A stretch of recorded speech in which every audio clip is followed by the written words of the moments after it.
네, 비움요가 살롱입니다. 오늘은 임산부 지도자 과정에서 배우는 거 다 알려드릴 5번째 영상인데요. 오늘은 요가를 하다가 요가를 중단해야 되는 상황이 언제인지 알려드리려고 하는데, 지난 시간에 주의해야 하는 자세와 연결해서 함께 하려고 했는데, 주의해야 하는 자세에 대해서만 알려드리는 것도 한 40분 정도가 걸려서 끊어서 오늘 따로 영상을 올려드리려고 해요. 천천히 한번 같이 보실게요. 임신 중의 요가는 산모와 태아 건강에 좋지만 위험 신호를 꼭 알아차리셔야 해요. 몸의 변화에 주의를 기울일 수 있도록 안내하고 안전을 최우선으로 생각하면서 우리 산모님들께서 요가를 즐길 수 있도록 도와주세요. 네. 주요 위험 신호로는 여러 가지들이 있는데, 복통이나 경련 같은 것들, 이런 것들은 조기 진통이나 유산, 태반 문제 등의 신호일 수 있어요. 그래서 이 정도의 신호가 되면 아마 산모님께서 잘 아실 거예요. 아, 지금은 할 수 없는 상태다. 병원에 가야겠다라고 느낄 수 있는 정도의 복통이나 경련이거든요.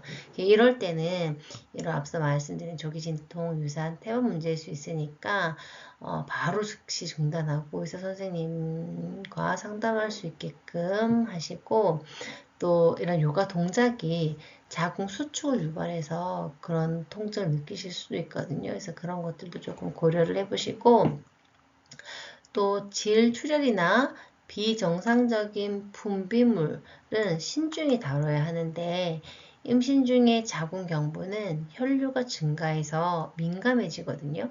그래서 요가 자세 중에 복부나 골반을 압박하는 것들로 인해서 출혈이 생길 수도 있어요. 그래서 복부를 지나치게 압박하거나 골반 근육에 과도한 긴장을 주는 자세도 출혈을 유발할 수 있으니까 부드러운 자세로 수업을 해주시고, 태반 조기 박리로 출혈이 나타날 수도 있어요. 그래서 전치 태반이 있으신 분들은 아주 가벼운 움직임에도 출혈이 생길 수 있으니까 매우 조심하셔야 되고, 이 호르몬의 변화가 자궁 경부를 민감하게 하고 또 약간의 출혈이 생길 수는 있어요. 하지만 그걸 너무 가볍게 보시지 마시고, 또 지속되거나 양이 많으면 꼭 의사 선생님에게 확인을 할 수 있도록 안내를 해주세요. 저도 임신 초기에 갈색혈이 보여서 너무 무서웠던 기억이 나요. 바로 병원으로 쫓아갔더니 착상혈이라고 하셔서 이제 좀 안심했는데, 산모들에게는 출혈이나 비정상적인 분비물이 굉장히 두려운 상황이거든요. 그래서 그럴 때에는 이렇게 가벼운 그냥 태아나 산모에게 문제가 되지 않는 상황이더라도 심리적으로 겪는 불안감이 너무나도 크기 때문에, 그러한 상황에 놓여서 산모님이 많이 불안해하시면 꼭 의사 선생님과 의사 선생님에게 확인을 받으시는 게 훨씬 더 좋은 것 같아요. 그리고 이렇게 비정상적인 분비물의 원인은 이 요가 중에 땀을 흘리기도 하고 또 움직임으로 인해서 질내 환경이 이렇게 변할 수 있는데, 칸디다라고 해서 이제 곰팡이 감염이나 또는 세균성 질염으로 인해서 비정상적인 냄새나 색깔의 분비물이 나타날 수도 있거든요. 그런데 이제 그 외에 질 분비물이 좀 맑고 물처럼 흐르는 경우는 양수 누출일 수 있기 때문에 즉각적인 검사가 필요하고요.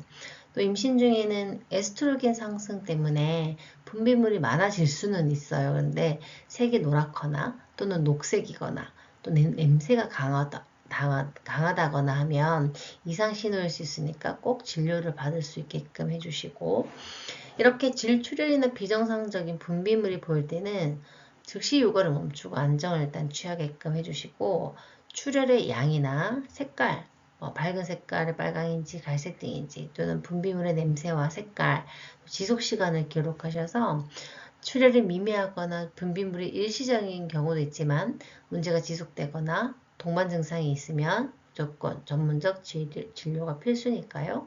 요가를 지도하실 때에는 임산부들이 스스로 상태를 관찰하면서 필요한 경우에는 휴식을 취하도록 격려해 주시고, 요가를 재개할 때는 복부나 골반에 무리가 가지 않는 자세들로 제한을 해주시면 좋을 것 같아요.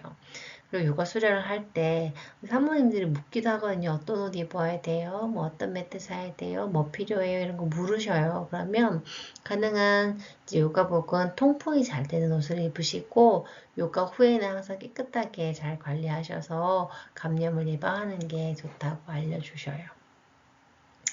그리고 이제 심한 두통 같은 것들이 있을 수 있어요. 그 일반적인 두통 말고 심하게 두통이 있다, 뭐 이런 것들. 이제 혈압이 상승하거나 또는 임신 중독증, 자가전증이라고 하는데 그러한 징후일 수 있거든요. 그럴 때는 중단하고 혈압을 확인하는 것이 중요한데, 이 자가전증이라고 하는 건 임신 20주 이후에 고혈압이랑 단백뇨가 발생하는 질환을 말해요. 그래서 흔하게 임신 중독증이라고 말을 하거든요. 그래서 자간전증 같은 경우에는 고혈압으로 이제 경련이나 발작을 일으킬 수도 있고, 이 자가전증이 심해지면 산모와 태아에게도 위험한 문제를 일으킬 수 있기 때문에 조심하시고, 그 징후가 있다면 빠르게 이제 진료를 받으셔야 되는데, 이러한 임신 중독증의 원인 같은 경우는 착상 이후에 태아 발달 단계에서 이렇게 정상적으로 발생하는 영양막 세포가 모체 내로 이렇게 침투가 되지 않아서 태반으로 이제 혈류 공급이 장애가 생겨서 발생할 수 있어요. 이 때문에 태아나 또는 산모 혈관에 손상이 생기고 다양한 증상이 발생하게 돼요. 또 이제 산모의 비만이나 또는 당뇨, 유전적인 요인처럼 다양한 인자가 영향을 미치기 때문에 태아나 산모에게 나쁜 영향을 미치기도 하니까요. 이런 심하게 느껴지는 두통 같은 것들이 있다고 말씀을 해주시면 이런 징후이지 않을까 한번 생각해 보시고, 이제 뭐 진료를 권해 보는 것도 좋은 것 같고, 또 이제 호흡이 불편하다, 이제 뭐 호흡 곤란이 있다, 이럴 때는 이제 임신 중에 혈액량이 이렇게 증가하면서 심장이나 폐에 부담이 많이 증가하게 되거든요. 그래서 이럴 때는 일단 좀 중단하시고 안정을 취해 보시고 나아지는지 그렇지 않은지를 한번 체크해 보시면 좋을 것 같아요. 네. 현기증이나 어지러움을 느낄 때에도 이제 이건 주요 위험 신호로 보는데, 저혈압이나 빈혈, 저혈당 등의 원인일 수 있기 때문에 이러한 상태일 때는 낙상의 위험이 높아지거든요. 그래서 요가를 중단하고 좀 휴식을 충분히 취하신 후에 재개를 하시기를 추천드리고, 갑작스러운 심장 두근거림이나 부정맥 같은 경우에는 이 임산부의 신체 변화랑 또 요가 중에 특정 상황이 이렇게 복합적으로 작용한 결과일 가능성이 있어요. 그래서 임신 중에는 혈액량이 최대 40~50%까지 증가하게 되거든요.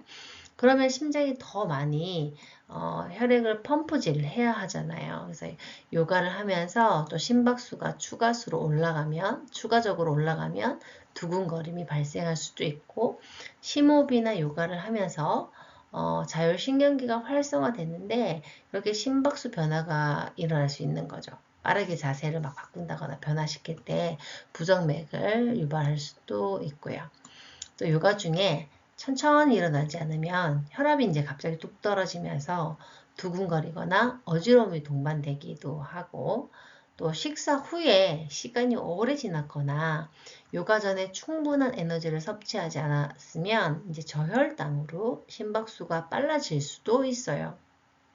그리고 과도하게 심장을 자극하는 동작, 그러니까 이제 뭐 빠른 속도로 자세를 막 바꾸면서 변화시키면서 한다거나, 또는 너무 깊은 빅밴딩 같은 자세를 할 때 심장의 무리를 느낄 수 있고, 또 이제 임신 중에는 프로게스테론 같은 호르몬이 혈관을 확장시켜서 심장이 더 빨리 뛰는 걸 유발할 수도 있거든요. 역시 빠지지 않는 스트레스나 불안 같은 것들도 이제 교감 신경을 활성화시켜서 심장을 두근거리게 할 수도 있고, 또 기존에 이제 심혈관 질환이 있거나 임신 중에 심장이 더 부담을 느끼는 경우에 이제 심장 또 심계항진, 심장 두근거림이나 부정맥이 더 자주 발생할 수 있으니까요. 이러한 부분들을 산모님께서 잘 추적해서 내가 오늘 뭐 조금 에너지가 부족하구나 뭐 이런 것들 또는 저혈압이 있다거나 뭐 이런 것들 조금 체크를 하셔서 상태를 확인할 수 있게끔 하시면 좋을 것 같아요. 그런데 이렇게 심박수가 빨라지거나 불규칙해지면 어쨌든지 즉시 자세를 좀 멈추고 편안한 자세를 취하고 심박수가 안정되는지 관찰을 하게끔 해주시고 깊은 심호흡을 통해서 심박수를 일단 낮추고 그 다음 몸을 진정시킬 수 있게 해주셔야 돼요. 그래서 또 그 외에도 탈수가 심박수 증가나 뭐 부정맥의 원인이 될 수도 있으니까 뭐 수분을 충분히 이렇게 채울 수 있게끔 해주시고 또 육아 전에 저혈당을 예방하기 위해서 가벼운 간식을 섭취하는 것도 권장해 보시고 또 무리한 동작보다는 조금 천천히 이렇게 진행하면서 편안한 속도로 요가를 할 수 있게끔 안내해주고 임산부 분들께서 자신의 상태를 좀 계속 주의 깊게 관찰하고 불편함을 느끼면 즉시 멈출 수 있도록 격려해주면서 안내해주시면 될 것 같아요. 그런데 이런 두근거림이나 부정맥이 자주 반복되거나 심한 경우에는 꼭 심전도 검사를 받고 정확한 원인을 파악할 수 있도록 권해주세요. 우리는 의료인이 아닌 걸 꼭 기억하시고요. 자, 그 다음 수업 중에 많이 이제 좀 헷갈려 하시는 분들이 있거든요. 자궁 수축 같은 위험한 신호인데, 임산부 요가나 일상생활 중에 느껴지는 배뭉침이 꼭 자궁 수축, 그러니까 진통을 의미하지는 않아요. 배뭉침에는 여러 원인이 있고 이걸 잘 구분하고 적절하게 잘 대처하는 것이 중요해요. 그래서 먼저 배뭉침의 여러 원인을 한번 살펴보면 배뭉침 같은 경우에는 이제 일시적인 자궁 수축, 그러니까 브렉스턴 힉스 수축이라고 주로 임신 중후반에 나타나는 자연스러운 현상인데 규칙적이지 않고요. 짧게 지속되고 강도가 일정하지 않아요. 그래서 이럴 때는 이제 몸의 자세를 좀 바꾸거나 휴식을 취하게 되면 가라앉아요. 그래서 그 원인은 자궁 근육이 긴장을 연습하는 과정이거든요. 나중에 이제 뭐 출산을 위해서 이제 자궁이 이렇게 수축하면서 이렇게 밀어내고 해야 되잖아요. 그래서 그거를 그런 긴장을 연습하는 과정이라서 굉장히 자연스러운 건데 조금 피로하거나 스트레스가 쌓여 있다거나 탈수 같은 것들이 이러한 이제 브렉스트 힉스 수축을 조금 더 자극할 수 있어요. 그 다음에는 위장에 문제가 있을 때 이렇게 이제 뭐 소화불량이나 가스, 변비로 인해서 배뭉침 느낌이 발생하기도 하거든요. 그래서 배 전체가 불편하거나 빵빵한 느낌이 들 수 있어요. 이제 그 원인은 이제 호르몬 때문에 이제 느슨해진다고 말씀드렸잖아요. 이게 우리가 의식적으로 이렇게 조였다 풀었다 할 수 있는 이렇게 수의근 말고도 내장들이 움직이는 이렇게 불수의근들도 이런 호르몬 때문에 조금 느슨해지면서 위장 운동이 느려지거든요. 그래서 조금 소화가 잘 안 되고 하는 것이 배 전체가 이렇게 불편하거나 그런 느낌을 이제 배뭉침으로 이제 오해하는 경우들도 있고요. 또는 체액이 잘 순환되지 않아서 복부가 당기거나 불편한 느낌을 가지고 배뭉침이나 이제 뭐 이런 자궁 수축이 아닐까라고 불안을 느끼기도 하는데 보통 장시간 동안 같은 자세로 오랫동안 유지하고 있을 때 발생을 하거든요. 그래서 혈액순환이 잘 원활하지 않아서 복부 압박감을 느낄 수 있어요. 그리고 이제 뭐 과도한 운동이나 뭐 또는 요가를 할 때 잘못된 자세로 근육을 긴장시키거나 특정 부위만 이렇게 뭉쳐지거나 한다면 그건 이제 근육성 긴장이에요. 그래서 원인은 이제 복부를 과하게 사용했다거나 뭐 평상시에 스트레칭이 좀 부족해서 이제 이렇게 근육이 뭉쳐지는 형태이기도 하고 또는 자궁이 이렇게 커지면서 주변 인대라든지 근육이 당겨지는 느낌 또는 태동할 때 이제 그걸 배뭉침처럼 느껴질 수도 있어요. 그래서 그 원인은 이제 태아 성장이나 움직임이고요. 그리고 진짜 주의해야 되는 상황은 이제 자궁 수축인 거죠. 배뭉침의 원인 중에 하나. 이 자궁 수축 같은 경우에는 이제 특징이 강도나 빈도가 일단 점점 증가하고 규칙적이에요. 그리고 허리 통증을 동반하거나 또는 질분비물 같은 것들이 피나 물 같은 거를 동반한다면 이 자궁 수축을 의심해 볼 법한데 원인은 분만이 시작되거나 조산인 거죠. 그 조산의 위험에 놓여진 거죠. 그래서 배뭉침과 자궁 수축, 배뭉침 있는 원인 중에 이제 위험하다고 하는 거는 이 자궁 수축, 그러니까 진통이니까요. 그걸 잘 구별을 하셔야 돼요. 어떻게 구별을 하냐면 일단 뭐 방금 말씀드렸던 것처럼 이 자궁 수축은 규칙적이에요. 그래서 점점 강도가 증가하게 되고 근데 일반 배뭉침은 불규칙적이고요. 시간이 지나면 사라져요. 그리고 강도를 확인할 때 자궁 수축은 내가 쉬어도 완화되지 않고 점점 강해지는데 일반적인 배뭉침은 자세를 바꾸거나 쉬면 완화돼요. 지속 시간도 자궁 수축일 경우에는 수축이 몇 초에서 뭐 1분 이상 지속이 되는데 일반 배뭉침은 짧게 끝나거나 일정하지를 않아요. 그리고 뭐 휴식을 취했을 때 자궁 수축은 휴식으로 해결되지 않지만 일반 배뭉침은 물을 좀 마신다거나 누워서 좀 쉰다거나 휴식을 충분히 취하면 완화될 가능성이 높아요. 이렇게 배뭉침이 생길 때는 일단 탈수가 원인일 수도 있으니까 물도 한번 마셔보고 자세를 좀 바꿔보면서 그러니까 장시간 서 있었다거나 앉아있지 않도록 주의를 기울이시고 자세를 좀 바꿔주면서 휴식을 취해보시면 조금 가라앉을 수 있어요. 그래서 요가를 하시다가 배뭉침이 느껴진다고 하면 바로 자세를 풀고 배가 편안하게 쉬어가는 거죠. 그리고 뭐 온열팩 같은 것들을 좀 사용을 해보시면서 복부나 허리 근육 긴장으로 생기는 배뭉침일 때 한해서 말씀드리는 거예요. 그래서 이 복부 허리 근육 긴장이 배뭉침으로 이어질 경우에는 온찜질 같은 것들을 하게 되면 근육이 이완되니까 조금 그 배뭉침이 사라질 수도 있고 그렇지 않을 경우에는 꼭 의사 선생님과 상담을 하셔야 되는데 배뭉침이 지속적이고 규칙적이라면 꼭 바로 병원을 방문하셔서 상담을 받으시고 특히 출혈이나 분비물이나 또는 태동 감소 같은 것들이 있다면 꼭 응급 상황일 수 있으니까 즉시 병원으로 가실 수 있게끔 해 주셔야 해요.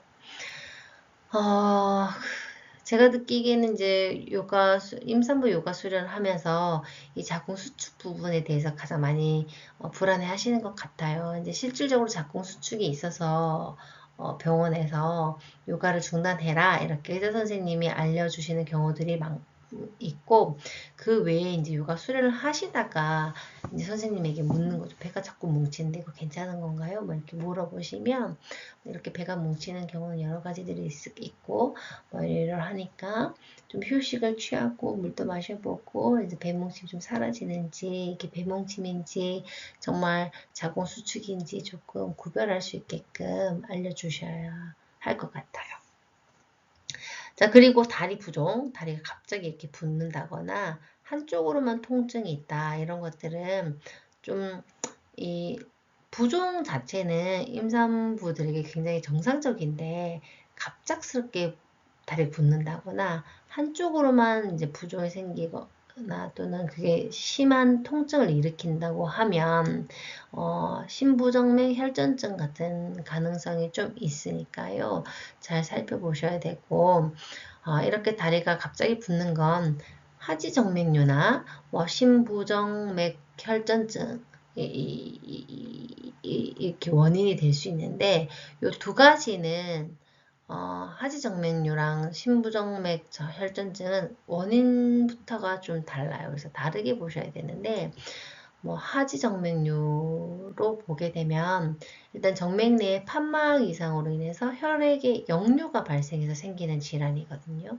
그래서 다리에 통증이 좀 있고 뭐 다리가 붓고 쥐가 나거나 다리가 굉장히 무겁고 피로감을 느끼고 이제 잠잘 때 다리 경련 같은 증상이 있으면 의심해 보셔야 되는데 이 장시간 서 있거나 앉아 계시는 분들 같은 경우에 이제 종아리 근육이 움직이지 않고 정맥 내 혈액 정체가 심해질 수 있어서 주의를 하셔야 돼요.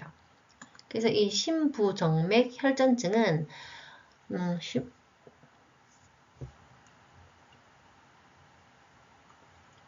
일명 이제 피떡이라고 부르는 이 혈전이 정맥을 막아서 생기는 질환이거든요. 그래서 장거리 비행으로 좁은 좌석에 앉아 있어야 하는 뭐 승기기에서 주로 일어난다고 해서 이코노미 증후군이라고도 불리거든요. 근데 여기서 알 수 있듯이 심부정맥 혈전증도 장시간 한 자세로 앉아 있는 사람에게 발생하기가 쉬워요. 혈전은 이 혈액이 고여있을 때 덩어리지면서 만들어지기 쉽기 때문이거든요. 그래서 심부정맥 혈전증의 경우에는 갑작스러운 다리 부종, 통증, 다리 색깔의 변화 같은 것들이 일어날 수 있으니까 두 질환 모두 다리 내 정맥에서 발생하고 또 다리 부종이나 통증이 유사한 증상을 나타내기 때문에 혼동하기 쉬운데요. 하지정맥류는 만성질환이기 때문에 발병 후에 오랜 시간 방치하면 심각한 합병증을 야기할 수도 있고, 반면에 심부정맥 혈전증은 혈전으로 인한 폐색전증이 유발될 수 있기 때문에 그런 경우에는 생명의 위협도 하거든요. 생명에도 위협을 받을 수 있으니까 즉각적인 치료가 필요합니다. 따라서 다리에 평소 느껴지지 않던 증상이 생겼다면 가볍게 여기지 마시고 혈관 중점 병원을 이제 방문하시는 게 좋고 또 어쨌든 의사 선생님한테 꼭 상담을 받으시고 또 초음파로 이제 검사를 하면 확인할 수 있으니까 빠른 시일 내에 이제 병원에서 꼭 다리 상태에 대해서 알아보셔야 해요.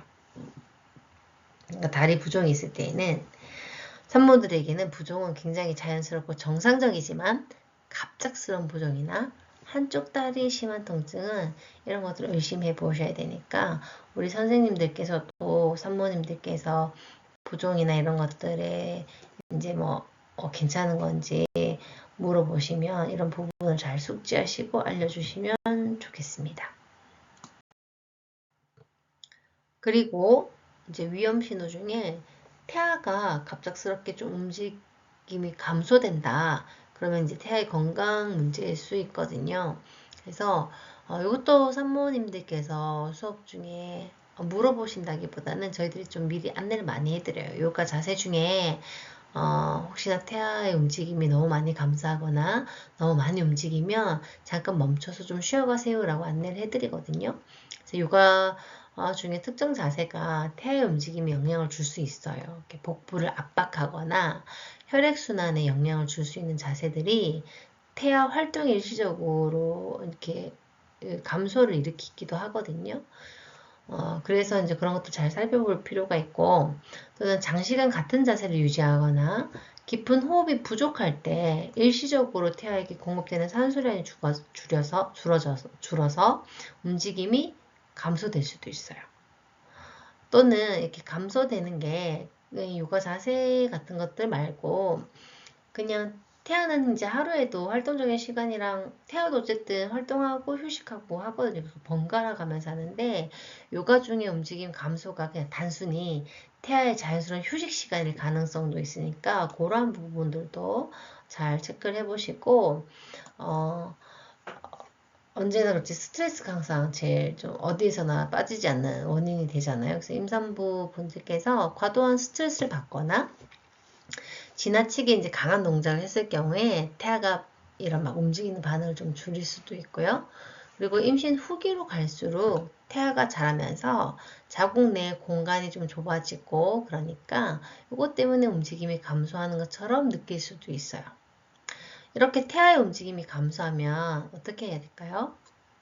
우선은 잠시 멈추고 이제 좀 누워서 쉬면서 특히 왼쪽으로 누우면 좀 좋겠죠. 혈액이 잘 흘러 들어가니까요. 그래서 태아의 움직임을 좀 관찰해 보시는 거예요. 그리고 깊고 느린 호흡을 통해서 산소 공급을 좀 원활하게 해보고 쉬는 동안에도 움직임이 느껴지지 않으면 이제 차가운 물을 좀 마셔보거나 가볍게 배를 이렇게 문질러서 자극을 줘보기도 하고 근데 만약에 이런 움직임이 2시간 이상 느껴지지 않거나 이전보다 현저히 줄어들었다고 느껴진다면 즉시 병원을 방문해서 상태를 확인하셔야 해요. 그래서 요가 지도를 하실 때 임산부분들이 무리하지 않고 태아와 자신의 몸 상태를 잘 관찰해서 진행할 수 있도록 안내하는 것이 매우 중요하고요. 이와 반대로 이제 태아가 많이 움직이는 건요. 대체로 정상적인 반응일 가능성이 높은데 태아의 움직임은 이제 엄마의 활동 자세나 또는 호흡 변화에 따라서 자연스럽게 변할 수 있기 때문이에요. 요가 중에 뭐 심호흡을 한다거나 깊은 호흡을 한다거나 이렇게 스트레칭을 한다는 건 산소와 혈액순환을 증가시키는 거거든요. 그래서 태아의 활동성을 좀 자극할 수 있어요.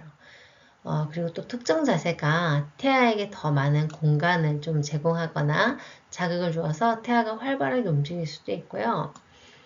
요가가 엄마의 긴장을 좀 풀어주면 태아도 더 자유롭게 움직일 가능성도 있어서 또 뭐 이렇게 많이 움직이는 걸 태동을 많이 느낄 수도 있고 역시나 태아의 하루 중에 일정한 활동 주기 안에 이제 요가와 태아의 활동 시간이 겹칠 수 있잖아요.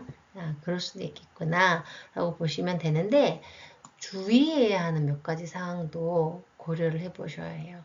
태아의 움직임이 갑자기 과도하게 증가했다고 하면 엄마의 자세가 또는 특정 동작이 태아에게 자극을 줘서 불편함을 느끼고 막 움직이는 걸 수도 있거든요. 그러니까 예를 들어서 배를 지나치게 압박한다거나 혈류를 방해하는 자세 같은 것들을 하게 되면 이제 조금 아가가 불편하다고 신호를 주는 거고 또는 엄마가 스트레스를 받거나 갑작스럽게 환경이 변했을 때 태아가 좀 민감하게 반응하는 경우일 수도 있고요.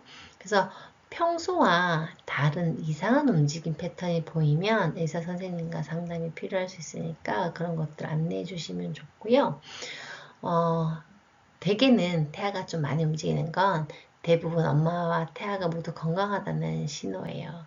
이제 그것 때문에 얘가 너무 많이 움직여서 밤에 잠을 못 자고 힘들어요. 막 이렇게 막 피로감을 이렇게 호소하시는 분들 계시거든요. 그러면 많이 피곤하시죠. 근데 정말 아기가 너무 건강하다는 증거예요. 그러니까 축복이니까 조금 힘들어도 우리 아기 건강하구나 이렇게 생각 한번 해보세요 하고 조금 이렇게 긍정적인 방향을 알려드리고 있어요. 그렇게 해주시면 너무 좋을 것 같아요.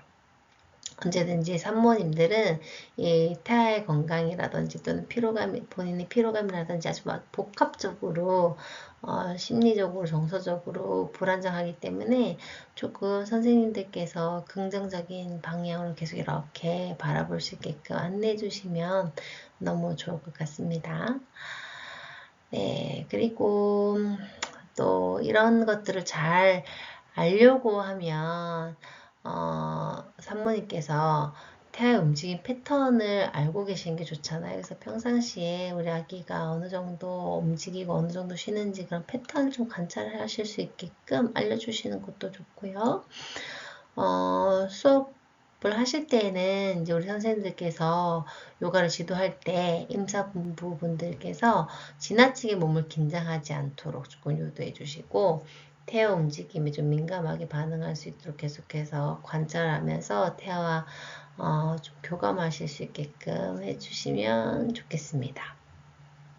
자, 그 다음 과도하게 이제 피로감을 느끼는 경우들이 있는데 피로감을 느낄 일들이 굉장히 많아요. 뭐 태동 때문에 잠을 못 잔다, 자세가 불편하니까 잠을 못 잔다. 당연히 그런 것들 때문에 피로감 많이 느끼고 에너지를 많이 써야 되잖아요. 한 생명을 키우기 위해서 끊임없이 이제 막 혈액도 많이 만들어내야 되고 모든 에너지는 애에게 막 가니까 나는 피로한 건 정상이거든요. 굉장히 자연스러운 반응인데 위험하다라고 보는 거는 이런 것들이죠. 이제 임신 중에 일단 철분은 태아와 엄마의 혈액 생성에 되게 필수적이거든요. 그래서 그러니까 보건소에서도 왜 초기에는 엽산을 보급하고 그 후에는 철분제를 보급하잖아요. 그 정도로 중요하단 말이에요. 근데 이 철분이 부족하면 이 산소 운반 능력이 저하되고 그것 때문에 피로감을 느끼게 되고 현기증, 두통 같은 것들이 발생할 수 있어요. 그래서 철분이 부족하면은 혹시나 뭐 과도한 피로감을 느낀다고 하면 철분 결핍성 빈혈이라든지 뭐 이런 것도 좀 의심해 볼 필요가 있는 거죠. 그래서 철분 얘기로 다시 돌아오게 되면 뭐 이제 그러한 결핍성, 철분 결핍성 빈혈이 있다고 하면 뭐 헤모글로빈 철분이 풍부한 살코기나 간, 닭고기, 생선 이런 것들을 섭취하게 해주시고 비헤모글로빈 철분은 뭐 시금치, 케일, 브로콜리, 렌틸콩, 완두콩 이런 데 많이 함유되어 있어요. 그래서 이런 철분을 드실 때 또 흡수를 높이기 위해서 비타민 C가 풍부한 음식, 또 오렌지 주스에 이렇게 철분제 같은 거 타서 먹고 막 그러거든요. 그래서 오렌지나 딸기, 토마토를 함께 섭취할 수 있게끔 권해드리면 참 좋은데 뭐 병원에서도 이제 뭐 비뇨 검사를 하니까 알고 뭐 약을 철분제를 이제 뭐 처방해 주시기도 하시고 하잖아요. 근데 이제 스스로 느끼기에도 철분이 부족하면은 좀 쉽게 피로하고 아까 말씀드린 피로감들 또는 피부 좀 창백해지고 숨이 차고 집중력이 막 떨어지고 손톱이 좀 약해지고 그러면 아 이거 철분이 많이 부족한 건가? 약을 처방받은 거 외에도 먹는 것들로 또 조금 더 보충해 주시면 좋을 것 같고요. 또 이렇게 막 영양이 조금 영양 상태 좋지 못하면 피로감을 많이 느끼기도 해요. 그래서 영양 균형이 굉장히 중요한데 어쨌든 태아의 성장과 발달을 위해서 엄마의 몸이 더 많은 영양소를 필요로 하니까요. 탄수화물, 단백질, 지방 뭐 이런 것뿐만 아니라 비타민이나 미네랄까지도 균형 있게 섭취할 수 있도록 에너지 수준이 유지될 수 있도록 해주셔야 돼요. 이 중에서도 보면 비타민 B군 같은 결핍이 피로감이나 집중력을 굉장히 많이 저하시키고 마그네슘 같은 것들은 부족하게 되면 근육 경련도 일으키고 이제 잠이 잘 안 오는 불면증이라든지 이런 것들도 일으키고요. 칼슘이 부족하게 되면 이제 골격이 좀 약화되기도 하고 근육통 같은 것들이 이제 증상도 나타내기도 하니까요. 평소에 균형 잡힌 식단을 하실 수 있게끔 조금 안내해 드리는 것도 좋을 것 같고 이렇게 우리가 요가 강사로서 할 수 있는 조언은 이제 요가 전에 소화가 잘 되는 간단한 음식 같은 것들을 좀 드시게끔 바나나도 좋고 뭐 견과류 같은 것들도 이제 권장해 보시는 거 좋고요. 요가 하시고 난 다음에 회복을 할 수 있도록 단백질이나 탄수화물이 포함된 간식도 이렇게 추천해 주시면 좋아요. 그리고 임산부 분들은 탈수에 민감하기 때문에요. 요가 중이나 또는 후에도 물을 충분히 마실 수 있도록 지도해 주시고 뭐 저도 코코넛 워터 같은 거 많이 먹었는데 코코넛 워터나 허브티 같은 것들을 추천해서 전해질을 충분히 보충할 수 있도록 도와주시는 것도 좋아요. 그런데 이런 이제 주요 위험 신호인 피로감들 말고 요가 중에 피로감을 느낀다면 일단 충분히 좀 휴식을 취하고 또 고강도 동작보다는 좀 깊은 호흡, 심호흡과 또 좀 완화된 요가 자세를 통해서 긴장을 풀 수 있도록 도와드리면서 이 모든 자세에서 이제 임산부의 개 상태에 맞게끔 조절을 해주시면 좋을 것 같아요. 근데 그럼에도 불구하고 지속적인 피로감을 호소하시거나 증상이 심하다면 요가와 관련 없는 원인일 수도 있으니까요. 꼭 검사를 통해서 확인할 필요성을 알려주고 산부인과 의사 선생님이나 영양사 상담을 받아보도록 권해주세요. 네, 이렇게 우리는 이런 정보를 그냥 통해서 임산부분들이 자신의 상태를 좀 잘 이해하고 영양과 이제 운동 균형을 잘 맞추도록 안내할 수 있는 역할을 하시면 될 것 같아요. 마지막으로 위험 신호는 이제 갑작스러운 불안감이라든지 공황 증상 같은 것들이 일어날 수 있는데 이거 심리적인 불안이 신체적인 건강에 분명히 영향을 미치거든요. 그러한 신호라고 보시고 꼭 선생님과 상담하실 수 있도록 도와주시길 바랍니다. 네, 이렇게 주요 그 위험 신호에 대해서 알아봤는데요. 요가를 하면서 정말 위험하다는 신호를 알게 되는 받는 경우는 많이는 없어요. 이제 앞서 말씀드린 것처럼 요가 동작을 하면서 그런 자세들이 미치기도 하니까요. 유사한 뭐 배뭉침이라든지 과도한 피로감이라든지 태동 같은 것들은 이제 안내를 해주시고 혹시나 일반적인 배뭉침, 일반적인 뭐 이렇게 약간 피로감 이런 것들은 충분히 휴식을 통해서 나아질 수 있으니까 요가 수련을 할 때는 조금 그런 증상들이 있을 때 쉬어가실 수 있게끔 도와주시고 그러한 것들로 인해서 이제 너무 과도한 불안감이 생기지 않도록 주의해 주시고요.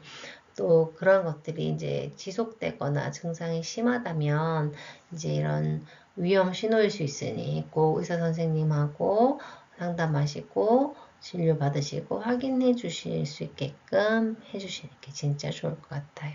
수업 시간에 이런 질문들 굉장히 많이 받거든요. 선생님 이거 괜찮나요? 저거 괜찮나요? 저 지금 이런데 이거 계속 해도 되나요? 이렇게 물어보시는데 우리가 이런 정보가 없다면 그런 질문에 답할 수 없는 것이 이제 전문성을 떨어뜨리기도 하고 사모님들께서 이제 저희 선생님과의 신뢰를 향상시키는 조금 문제가 생기기도 할 거고 선생님 스스로가 어, 수업에 대한 불안감이 막 생길 거예요. 임산부들이 이렇게 뭐 이런 불편감을 가질 때 다 수업 때문인가? 뭐 이런 생각을 하시면 안 된다고 말씀드렸잖아요. 그런 것들을 이제 벗어나시려면 충분히 공부하시고 정보를 알려드릴 수 있는 안내자가 되셔야 합니다. 네. 오늘도 함께 해주셔서 너무너무 감사하고요. 수고 많으셨습니다. 나마스테.